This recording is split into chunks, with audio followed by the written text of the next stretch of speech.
যখন আদম আলাইহিস সালামকে তৈরি করে রাখা হয়েছে, সৃষ্টি করে রাখা হয়েছে, ইবলিস এর চারপাশে রাউন্ড দিচ্ছিল, তাওয়াফ করছিল, তাওয়াফ। এবং মানব শরীরের এবং মানব মস্তিষ্কের, মননের দুর্বল পয়েন্টগুলো সে ফাইন্ড আউট করছিল। কারণ সে কিন্তু অনেক জ্ঞানী ছিল, সে কিন্তু প্রচন্ড জ্ঞানী ছিল, এবং এখনো কিন্তু সে প্রচন্ড জ্ঞানী, এবং তার অভিজ্ঞতা ঝুলি এখন অনেক বেশি, তাই না? ওর বয়স হয়ে গেছে না, এখন প্রচুর বয়স। তো তাওয়াফ করে করে সে মানুষের দুর্বল জায়গাগুলো ফাইন্ড আউট করেছে। একটা হচ্ছে পেট, একটা প্রবৃত্তি, একটা হচ্ছে নারীর প্রতি আসক্তি, ঠিক আছে, একটা ক্ষমতার লোভ, একটা চিরস্থায়িত্বের লোভ। এগুলো হচ্ছে মানুষের দুর্বল জায়গা। ইবলিস এগুলো ফাইন্ড আউট করে ওইভাবে চাল দিয়েছে। কথা বুঝতে পারছেন? একটু খেয়াল করে দেখেন, এখনকার বিশ্বে যত অন্যায় হচ্ছে, ম্যাক্সিমাম পাপ হচ্ছে পেটের কারণে। পেট। সুদ খায় কেন? পেটের কারণে। ঘুষ খায় কেন? পেটের কারণে। ইভেন যে এখন জেনা করছে, ওদেরকে তো এখন যৌনকর্মী বলতে হয়, তাই না? সম্মান দিয়ে কথা বলতে হয়। তো যৌনকর্মী যারা, তারাও দেখবেন পেটের কারণেই করছে, পেটের কারণে। তারপর দেখবেন মানুষের সম্পদ আত্মসাৎ, ওই যে ছেলে মেয়ে বাল বাচ্চার জন্য। পেট মানে মূল জিনিসটা কি? পেট। এবং চিরস্থায়িত্ব, ক্ষমতার দাপট আর প্রবৃত্তির দাসত্ব, এগুলো হচ্ছে মানুষের সবচেয়ে দুর্বল পয়েন্ট। দেখবেন ম্যাক্সিমাম পাপ হচ্ছে মেয়েদের কারণে। মেয়েদের কারণে না? মেয়ের পিছনে। মেয়ের পিছনে আপনি চলে গেছেন, এখানে আত্মহত্যা করছে কেউ, কেউ এখানে আপনার জেনা করছে, কেউ ধর্ষণ করছে, কেউ পরকে লিপ্ত হচ্ছে। মানে মেয়েরই কোনো পাপ। ওই যে বলে না, দুইটা পাপ যাকে পেয়ে গেছে তার লাইফটা ক্র্যাশড। একটা হচ্ছে মেয়ে, একটা হচ্ছে টাকা। অর্থ সম্পদ লালসা যার মধ্যে পেয়ে বসেছে, এর জীবন শেষ। আর যার মেয়ের নেশা আছে, মেয়ের নেশা যার মধ্যে আছে, এর জীবন শেষ।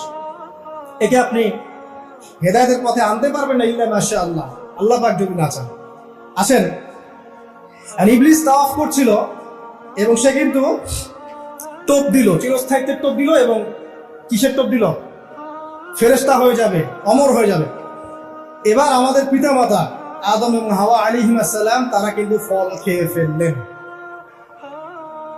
আর এটা এমন নয় একবার ওয়াসওয়াসা দিয়েছে বাস খেয়ে ফেলেছেন, এমন নয়। কন্টিনিউয়াসলি সেই কাজটা করেছে। একটা মানুষ যখন জেনা করে, ইবলিস কি একবার এসে বললেই কেউ জেনা করে ফেলে? আস্তে আস্তে কিন্তু মানুষ জেনার পথে যায়। ওই যে প্রথমে একদিন, অনেকদিন একটা লেকচার দিয়েছিলাম না, প্রথমে গার্লফ্রেন্ড বয়ফ্রেন্ড একটা সম্পর্ক হয়, তাই না? তারপর কথাবার্তা হয়, মোবাইল ফোন এক্সচেঞ্জ করে, নোট এক্সচেঞ্জ করে, কফি খায়, আস্তে আস্তে ডেটিং এ যায়, পরে দেখবেন এক পর্যায়ে গিয়ে জেনা। এভাবে। আর যারা ধর্ষক, এতে ডাইরেক্ট অ্যাকশন, এত সময় নাই, ডাইরেক্ট। তো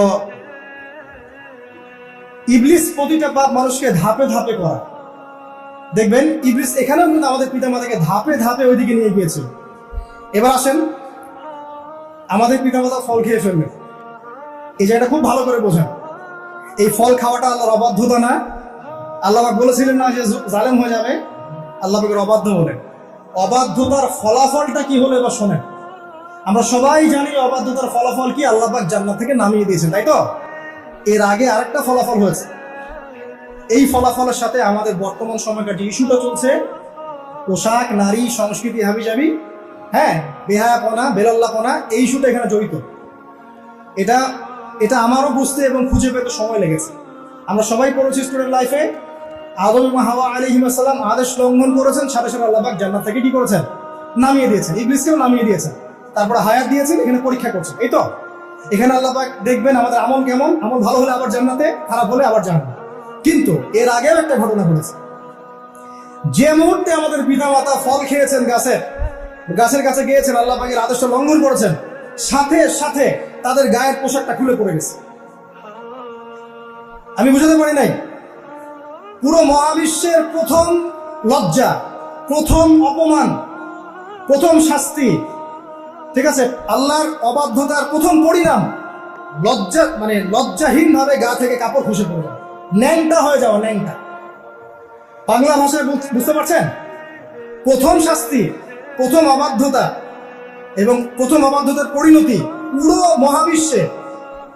পুরো মহাবিশ্বে সভ্যতা শুরু থেকে শেষ পর্যন্ত প্রথম অ্যাক্সিডেন্ট, বা এই যে আমরা বলছি পরিণতি, পাপের পরিণতি, অবাধ্যতার পরিণতি, সেটা হলো গা থেকে কাপড় খুলে যাও। এই কথা আল্লাহ পাক বলছেন এখানে, লিইউবদি লাহুমা মা উরি আনহুমা মিন সাওয়াতিহিমা। ইবলিস তোমাদের পিতামাতাকে এই গাছের কাছে নিয়ে গিয়ে ফল খাইয়ে তাদের গা থেকে পোশাক খুলে ফেলে দিয়েছে। এবার কি বুঝতে পারছেন ইবলিস এখন বিশ্বে কি করছে? ইবলিস সেম কাজটা করছে আমাদের সাথে, আমাদের গা থেকে তারা পোশাক খুলে ফেলে দিচ্ছে। সভ্যতার শুরুর পাপ বলছি না আমরা, এটা আসলে ভুল। সভ্যতার শুরুতে আদম এবং হাওয়া আলাইহিস সালাম যে ভুলটা করেছেন, তার যে পরিণতি হয়েছে সেটা এটা ছিল না যে জান্নাত থেকে পৃথিবীতে নামিয়ে দেয়া, বরং পরিণতি এটা ছিল তাদের গা থেকে প্রথম কাপড় খুলে গেছে, তারা নগ্ন হয়ে গেছেন। ইবলিস সর্বপ্রথম আমাদের বাবা মাকে নগ্ন করেছে প্রলোভন দিয়ে, ক্ষমতার প্রলোভন, চিরস্থায়িত্বের প্রলোভন দিয়ে। আজকের বিশ্বেও কি ইবলিসের দোসররা সেম কাজটা করছে না? আজকের বিশ্বেও কি ইবলিসের মানুষরূপী দোসরগুলা সেম কাজটাই করছে না? সেম কাজটা করছে। আমাদের গা থেকে ওরা পোশাক খুলে ফেলছে, এরপর আল্লাহ পাক জান্নাত থেকে নামিয়ে দিয়েছে। আগে কিন্তু এটা হয়নি, আগে পোশাক খুলেছে। এরপর কি হচ্ছে জানেন? শোনেন, আল্লাহ পাক ওয়াকাল মা নাহাকুমা রাব্বুকুমা আন হাযিহি আশ-শাজারা ইল্লা আন তাকুনা মালাকাইন আও তাকুনা মিনাল খালিদিন। ইবলিস বলছিল যে তোমাদের রব তোমাদেরকে এই গাছের কাছে যেতে নিষেধ করেছে এই কারণে যে তোমরা এখানে গেলে মালাক হয়ে যাবে, চিরস্থায়ী হয়ে যাবে। ওয়াকাসামাহুমা ইন্নী লাকুমা লামিনান নাসিহিন। ইবলিস বলছিল যে আমি আল্লাহর কসম করে বলছি আমি তোমাদের শুভাকাঙ্ক্ষী। ফাদাল্লাহুমা বিগুরুর, ওদেরকে তারা পথভ্রষ্ট করলো, ইবলিস তাদেরকে পথভ্রষ্ট করলো। ফালাম্মা যাআকাশ শাজারা, যখন তারা গাছের কাছে গেলেন, বাদাত লাহুমা সাওআতুহুমা, তাদের লজ্জাস্থানটা উন্মুক্ত হয়ে গেল, কাপড় খুলে পড়ে গেল। এটাই বলতে যাচ্ছিলাম। ওয়াতাফিকা ইয়াখসিফানি আলাইহিমা মিন ওয়ারাকিল জান্নাহ, এবং আদম এবং হাওয়া আলাইহিস সালাম জান্নাতের গাছের পাতা ছিঁড়তে লাগলেন এবং সেই পাতা দিয়ে লজ্জাস্থান ঢাকতে লাগলেন। আপনার বাবা আপনার মাকে যদি কেউ রাস্তায় নগ্ন করে ফেলে আপনার কেমন লাগবে? আপনি কি করবেন তার ইজ্জত সম্মান বাঁচানোর জন্য? আমাদের পিতা মাতাকে ইবলিস জান্নাতে নগ্ন করে দিয়েছিল এবং আমাদের পিতা মাতা জান্নাতের পাতাগুলো ছিঁড়ে ছিঁড়ে লজ্জাস্থানকে আবৃত করতে শুরু করে। ওয়ানাদাহুমা রাব্বুহুমা, এবং আল্লাহ পাক বলেন এবার আল্লাহ পাক তাদের দুজনকে ডাকলেন, ডেকে বললেন আলাম আনহাকুমা আন তিলকুমা শাজারা, হে আদম এবং হাওয়া তোমাদের দুজনকে কি আমি বলি নাই যে এই গাছের কাছে যাবে না? ওয়াকুল লাকুমা ইন্নাশ শাইতানা লাকুমা আদুউম মুবিন, আমি কি তোমাদেরকে বলি নাই নিশ্চয়ই শয়তান তোমাদের স্পষ্ট প্রকাশ্য শত্রু? ক্বালা, এবার তারা তাদের ভুল বুঝতে পারলেন। আল্লাহ পাকের কত দয়া মানুষের প্রতি দেখেন।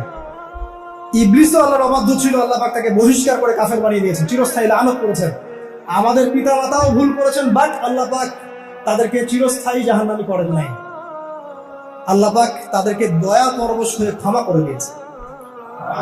শুধু তাই নয়, আল্লাহ পাক এত মহব্বত করেন আদম সন্তানকে যে তওবা করার যে কালিমাটা, সেই কালিমাটাও আল্লাহ পাক আদম এবং হাওয়াকে শিখিয়ে দিয়েছেন। সুবহানাল্লাহ, কোন কালিমা দিয়ে তওবা করবো, কি করবো, এটাও তারা বুঝতে পারছিলেন না। আল্লাহ পাক শিখিয়ে দিয়েছেন। ক্বালা, তারা বললো রব্বানা, হে আমাদের প্রতিপালক, যালামনা আনফুসানা, আমরা আমাদের উপর জুলুম করেছি, নফসের উপরে, ওয়া ইল্লাম তাগফির লানা ওয়া তারহামনা লানাকুনান্না মিনাল খাসিরিন। এই দোয়াটা করলেন আমাদের পিতামাতা, আল্লাহ পাক মাফ করলেন। কিন্তু মাফ করার পরে আর জান্নাতে থাকা হলো? এই পৃথিবীতে নামিয়ে দেওয়া। পৃথিবীতে নামিয়ে দেওয়ার পরে একটা হায়াত দেওয়া হলো, কারো 50, 60, 70, 100, 200, 500, 1000 ইত্যাদি। এবং আল্লাহর পক্ষ থেকে ঐশী গ্রন্থ পাঠানো হলো, কখনো তাওরাত, কখনো জাবুর, কখনো ইনজিল ইত্যাদি, কখনো কোরআন। শর্ত দেওয়া হলো যারা আল্লাহ পাকের ঐশী গ্রন্থগুলো মেনে চলবে তারা ইনশাআল্লাহ আবার মৃত্যুর পর সেই জান্নাতে ফিরে যাবে যেখান থেকে তারা বহিষ্কৃত হয়েছে। আর যে বা যারাই আল্লাহ পাকের এই আয়াত, নিদর্শন এবং ঐশী গ্রন্থগুলোকে অস্বীকার করবে, এটাকে মিথ্যা প্রতিপন্ন করবে, আল্লাহ পাকের সবাইকে জাহান্নামে পূর্ণ করবে ইনশাআল্লাহ। আল্লাহ পাক এটাও বলেছেন যে আল্লাহ পাক ওয়ালাকাদ যারানা লিজাহান্নামা কাসীরাম মিনাল জিন্নি ওয়াল ইনস, আল্লাহ পাক বহু মানুষ আর জিনকে দিয়ে জাহান্নাম পূর্ণ করবেন। কারণ এই দুই জাতিকে পাঠানো হয়েছিল পৃথিবীতে শুধু আল্লাহর ইবাদত করার জন্য। ওমা খালাকতুল জিন্না ওয়াল ইনসা ইল্লা লিয়াবুদুন, এরা সেটা করে নাই। এই কারণে আল্লাহ পাক হাদিসের মধ্যে জানিয়েছেন প্রতি 1099 জন মানুষকে আল্লাহ পাক জাহান্নামে পাঠাবেন। তবে বেশিরভাগ জান্নাতি হবে এই উম্মতে মুহাম্মাদের মধ্যে। এবার শোনেন, আমাদের পিতামাতার এই পরিণতির পর আল্লাহ পাক যখন আমাদেরকে পৃথিবীতে পাঠালেন, আল্লাহ পাক আমাদেরকে নগ্ন করে পৃথিবীতে রাখেন নাই। সুবহানাল্লাহ, আল্লাহ পাক আসমান থেকে লিবাস পাঠিয়েছেন। এই যে সমাজ বিজ্ঞানের বইগুলোতে লেখা আছে না, মানুষ আগে নগ্ন ছিল, গাছের ছালপাতা পরে থাকতো, তারপরে বন্যপ্রাণী শিকার করতো, গুহায় গুহায় থাকতো। বোগাস, মিথ্যা, বাজে কথা বলছে, একদম টোটাল মিথ্যা কথাই বলছে।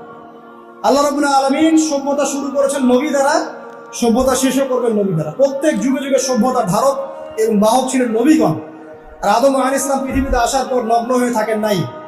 আল্লাহ পাক আসমান থেকে লেবাস পাঠিয়েছিলেন। সুবহানাল্লাহ। আল্লাহ পাক আমাদেরকে নগ্ন করে রাখেন নাই। এবার দেখেন আল্লাহ পাক কি বলছেন, ইয়া বানি আদম।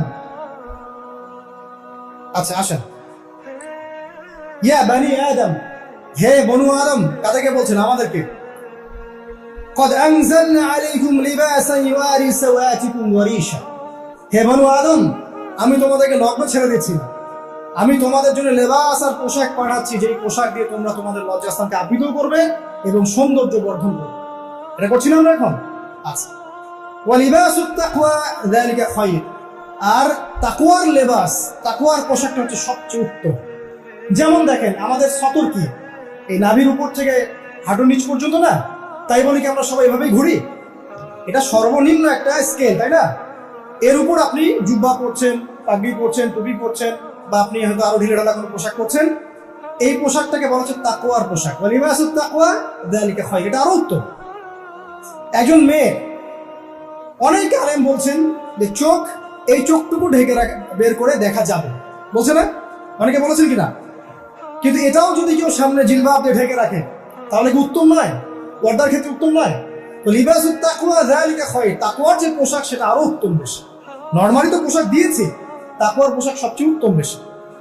আল্লাহ পাকের একটা সতর্কবাণী শুনতে পারে, যালিকা মিন আয়াতিল্লাহ। এই পোশাকটা আল্লাহ পাকের নিদর্শন। পোশাকটা কি?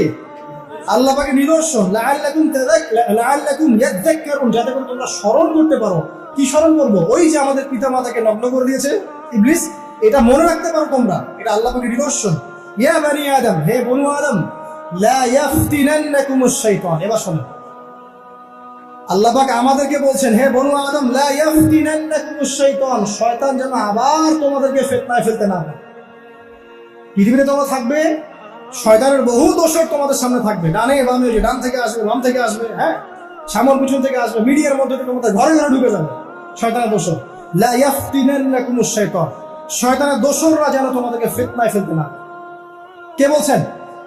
আল্লাহ পাক বলছেন। কিরকম ফিতনা? কামা আখরাজা আবাওয়াইকুম মিনাল জান্নাহ, ঠিক যেভাবে শয়তান তোমাদের পিতা মাতাকে জান্নাত থেকে বের করে দিয়েছিল, ওই রকম ফিতনায় যেন ফেলতে না পারে। ঠিক আছে? ওয়ায়ানজিউ আনহুমা লিবাসাহুমা, এবং শয়তান তোমাদের পিতা মাতার লেবাস খুলে ফেলেছিল, নগ্ন করে দিয়েছিল, নগ্নতা, বেহায়াপনা, অশ্লীলতা শিখিয়েছিল, ওইদিকে ধাবিত করতে চেয়েছিল। শয়তানের দোসররা যেন এটা করতে তোমাদের সাথে না পারে। সতর্ক থাকবে। লিউরিয়াহুমা সাওআতিহিমা, যাতে করে তোমাদের লজ্জাস্থানটা উন্মুক্ত হয়ে যায়।